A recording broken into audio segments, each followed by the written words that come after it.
कांग्रेस ने एक और बड़ी बात कही थी कि पीएम मोदी के नाम पर जो स्टेडियम है उसका नाम बदलकर सरदार पटेल कर दिया जाएगा, और आरोप ये लगे कि आप चुनावी फायदा उठाने की कोशिश कर रहे हैं सरदार पटेल के नाम पर। देखिए, सरदार पटेल के नाम पे कांग्रेस को कुछ कहने का अधिकार है क्या? मणिबेन का की डायरी पढ़ लीजिए, सरदार पटेल को कैसे अपमानित किया।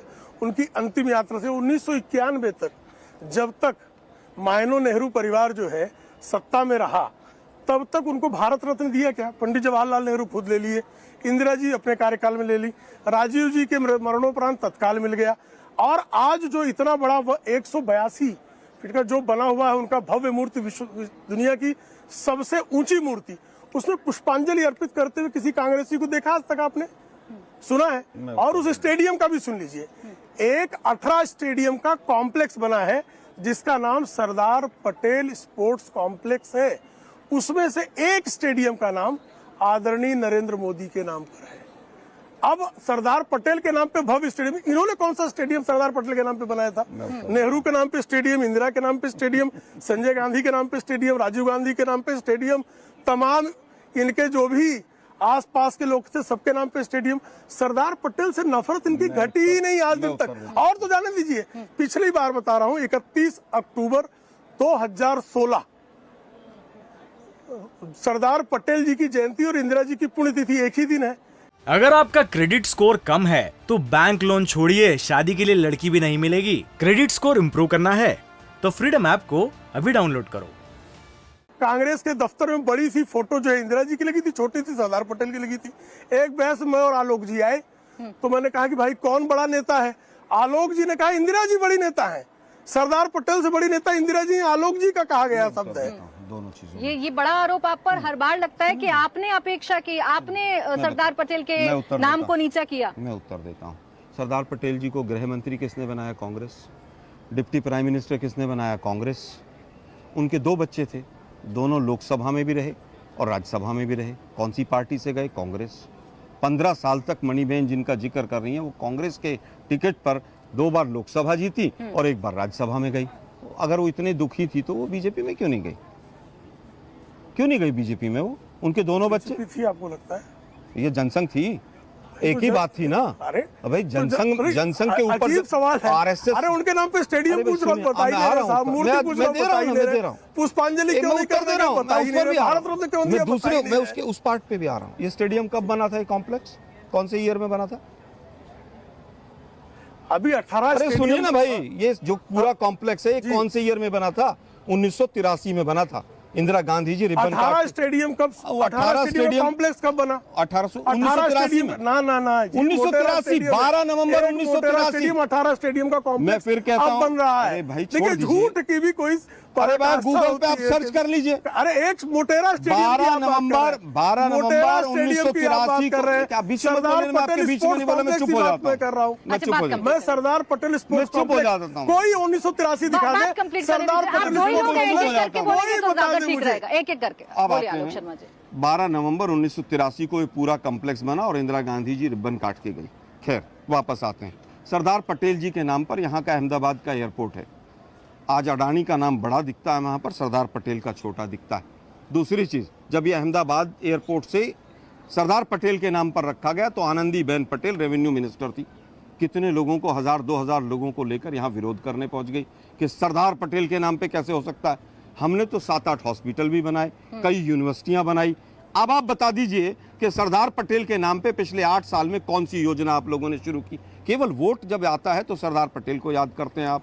अब मैं पूछता हूँ आपसे, सरदार मैं पटेल कहता हूँ की मूर्ति कब बनी? एक मिनट आपने कब बनी मुझे बताइए ना, किसके कार्यकाल में बनी? सुनिए ना भाई, वो भी बता। नेहरू जी बना गए थे। सुनिए ना, मूर्ति बना के आप केवल वोट लेना चाहते हैं। वोट, मूर्ति बनाना वोट होता है। उनकी जो योजनाएं थी, उनकी जो विचारधारा थी, वो किसानों के यूनिटी है, देश की गरिमा, देश का गौरव बढ़ा रही है, वो भी वोट के लिए दिया उसके लिए। आप स्टैच्यू ऑफ यूनिटी के चारों तरफ 15 किलोमीटर जाके आप यहाँ से कैमरा लेके जाइए और गांव में जाके बात कीजिए लोगों से। सारे ट्राइबल लोग रो रहे हैं वहाँ पर। कंपनसेशन आज तक नहीं मिला। मोदी जी अभी आए थे, आप आज ही लेके जाइए। मैं कहता हूं, चैलेंज करता हूं मैं इंडिया टीवी को, जाकर देखिए। मोदी जी आए तो 15 किलोमीटर पहले मीडिया को बंद कर दिया गया, ये नहीं जाएंगे वहां पर। ये सच्चाई है, वहां पर जाकर देखिए। केवल वोट मांगने के लिए नहीं होना चाहिए। 2016 का अमित शाह का बयान है। ये हेमंत बिस्व शर्मा का अमित शाह के लिए पूरा बयान ये सामने है। अभी पूछ रहे थे कि हमने तो कभी कहा ही नहीं था। खैर, चलिए खोज कर लेकर आ रहे हैं, लेकिन आपको छोड़ेंगे बयान नहीं है, आज। आपको डेट की बात है, इन्होंने कहा सबूत दे दीजिए, हमने सबूत दे दिया शो में। हमने कहा था शो खत्म होने से पहले सबूत दे देंगे, क्योंकि झूठ के पांव नहीं होते और सच हमेशा सामने आता है। कौन बोल रहा है अब वापस आ रहा है, अब वापस बार बार अरे वापस आइए आलोक जी। वापस आ रहे हैं तो पूरी कांग्रेस गलत है, भ्रष्ट है, भ्रष्ट है। अरे भाई 8 साल से पकौड़े तल रहे, 2-4 कांग्रेसियों को जेल में डाल देते। मैं फिर कह रहा हूं कि इससे बड़ा भ्रष्टाचार का ये एक्ट ऑफ फ्रॉड कोई हो नहीं सकता, मोरबी से बड़ा। हम पूछना चाहते हैं मोदी साहब से कि ये आपके शासनकाल में 2007 और 2008 में शुरू हुआ था। मोदी जी, आप केवल देश को हिंदू मुसलमान में बांटकर वोट लेना जानते हैं। इस मोरबी का जो मुख्य आरोपी है उसको पुलिस ने अभी तक क्यों नहीं बुलाया, उसका उत्तर नहीं देंगे, क्योंकि हमारी सरकार है, हमारे वकील हैं, हमारा प्रशासन है, हमारे कॉर्पोरेशन है। हाईकोर्ट जो कह रहा है उसको तो सुन लो भाई। कंपेंसेशन भी नहीं देंगे, उनको नौकरी भी नहीं देंगे। मैं आज अभी प्रेस कॉन्फ्रेंस करके आया हूं कि मोरबी के मृतकों की लिस्ट जारी की जाए। 135। अरे कहां है वो आलोक लिस्ट? शर्मा जी, एक सवाल और है। देखिए, मोरबी को लेकर राहुल गांधी ने भी कहा था कि इस पर सियासत नहीं होनी चाहिए, लेकिन इतनी बड़ी बड़ी घटनाएं बाकी स्टेट्स में भी हुई। उत्तर प्रदेश में लखीमपुर कांड हुआ, उत्तर प्रदेश में हाथरस कांड हुआ। आपने बड़े जोरों शोरों से इस पर सवाल खड़े किए, आपने सरकार को कटघरे में खड़ा किया, लेकिन उससे कोई फायदा आपको नहीं हुआ। जनता का मन आपके लिए नहीं बना। क्या हाल हुआ उत्तर प्रदेश में, क्या हाल हुआ उत्तराखंड में? मतलब आपका कहना है कि अगर मीडिया हमारा साथ ना दे तो मीडिया हम इसमें नहीं है। सुनिए ना मीडिया को आप मतलब सुनिए तो सही ना, तो हम विपक्ष को मुद्दे नहीं उठाने चाहिए? बिल्कुल उठाने चाहिए। फिर आप क्यों कह रहे हैं अगर वोट नहीं दी जनता ने तो मोरबी पे सवाल नहीं पूछना चाहिए? क्या बात कर रहे हैं? मोरबी पे सवाल सबसे बड़ा है, यही भ्रष्टाचार का सबसे बड़ा तंत्र है। सवाल पूछिए, और इस लेकिन पर सवाल जनता तक भी तो पहुंचाइए ना। पहुंचा रहे आलोक जी, हैं। कैसे हम तो कह रहे हैं इंडिया टीवी पहुंचाए। मैं तो आज इसीलिए पहुंचा ही रहे हैं, तभी तो कैमरा लेकर खड़े हैं ऑर्डर आपके की सामने। कॉपी लेकर आया हूं कि इंडिया टीवी पर दिखाऊंगा कि हाई कोर्ट ने किस तरह से इस एक्ट ऑफ फ्रॉड लगातार पर, ये जिस आपकी तरह कॉपी से दिखा रहे इस हैं। एक्ट ऑफ सवाल इस फ्रॉड बात को पर लेकर है आलोक सवाल जी। खड़े किया आज हाई कोर्ट ने। आपके मुद्दे जनता तक क्यों नहीं पहुंचते? क्यों प्रेम शुक्ला जी की पार्टी की बात जनता सुन रही है और लगातार उनको विजयी बना रही है? छोटा सा उत्तर दूंगा, उसके बाद प्रेम भाई को। 2014 के बाद बीजेपी 25 से ज्यादा विधानसभा चुनाव में हारे हैं। 25 से ज्यादा। क्या नहीं हारे? 2014 में दिल्ली हारे, बिहार हारे, उसके बाद कर्नाटक हारे, राजस्थान, छत्तीसगढ़, मध्य प्रदेश। 2014 से लेकर 2019 तक मात्र गुजरात में रिपीट हुए, वहां भी सीट घट गई इनकी। 25 से ज्यादा विधानसभा चुनाव में हारे हैं ये। वो अलग बात है, एमएलए खरीद लेते हैं, सरकार नहीं, मैं तो तोड़ लेते कांग्रेस की बात कर रही थी, आप बीजेपी की चिंता करने लगे। खैर, बीजेपी की चिंता प्रेम शुक्ला जी करेंगे। प्रेम शुक्ला जी, बहुत गंभीर आरोप इनके हैं कि सब कुछ आपका है, सिस्टम आपका है और इसी वजह से आप चुनाव भी जीत जा रहे हैं, क्योंकि आपका मैनेजमेंट बहुत बढ़िया है। दरअसल उनका संवैधानिक संस्थाओं पर आरोप लगाने का अभ्यास हो गया है। सर्वोच्च न्यायालय के बारे में राहुल गांधी सर्वोच्च न्यायालय पर निंदनीय टिप्पणी कर चुके हैं। निर्वाचन आयोग पे उनको भरोसा नहीं है, संसद पे इनको भरोसा नहीं है, सरकार पे इनको भरोसा नहीं है। जिसका स्वयं पर भरोसा नहीं रहता, राहुल गांधी पर किसी कांग्रेसी का भरोसा नहीं है। अभी हिमाचल प्रदेश के चुनाव हुए, वो प्रचार करने नहीं गए। हमसे एक कांग्रेस के प्रवक्ता ने बहस में कहा कि राहुल गांधी वहां नहीं है, इसलिए जो हम चुनाव जीत जाएंगे। तो जब ये स्थिति आ गई है, राहुल गांधी भाई हिमाचल प्रदेश के प्रवक्ता का बाकायदा बयान, हाँ दिखाएंगे, आपको दिखा देंगे। काहे चिंता कर रहे हैं? दिखा देंगे, चिंता होना किसने कहा? बताइए, नाम बता दीजिए। चिंता छोड़ दीजिए, नाम तो बताइए, कौन से प्रवक्ता ने कहा? एक नहीं 10 अब आप निकालिए मत, आप केवल नाम बता दीजिए। छोड़ दीजिए, झूठ की छोड़िए ना इनके नाम नहीं बता सकते भाई, गजब। भाई सुप्रीम कोर्ट नाम बताइए ना। राहुल गांधी तो सुप्रीम कोर्ट सर्टिफाइड झूठे हैं। कांग्रेस के प्रवक्ता ने कहा कि राहुल जी की और ये टिप्पणी की, उसका नाम बता दीजिए। हिमाचल प्रदेश का प्रवक्ता, नाम नहीं याद है उसका, नहीं बताएंगे। इनका हिमाचल प्रदेश का प्रवक्ता बहस में था।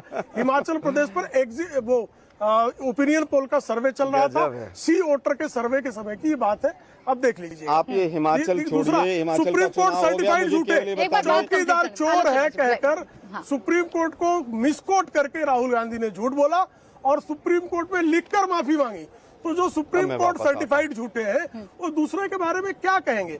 अब गुजरात की जनता इनको नहीं स्वीकार। बारंबार राहुल गांधी के नेतृत्व में कितने चुनाव हारे, भाजपा के चुनाव तो ये गिन रहे हैं कि भाजपा चुनाव हार रही है और ये चुनाव जीत रहा है, इनको लग रहा है।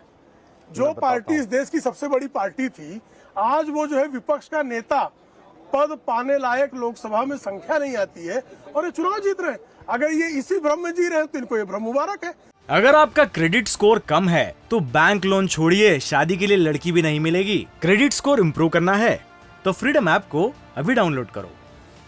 इंडिया टीवी हर वक्त हर जगह डाउनलोड करने के लिए सर्च करें India TV news Google play store या ऐप स्टोर पर।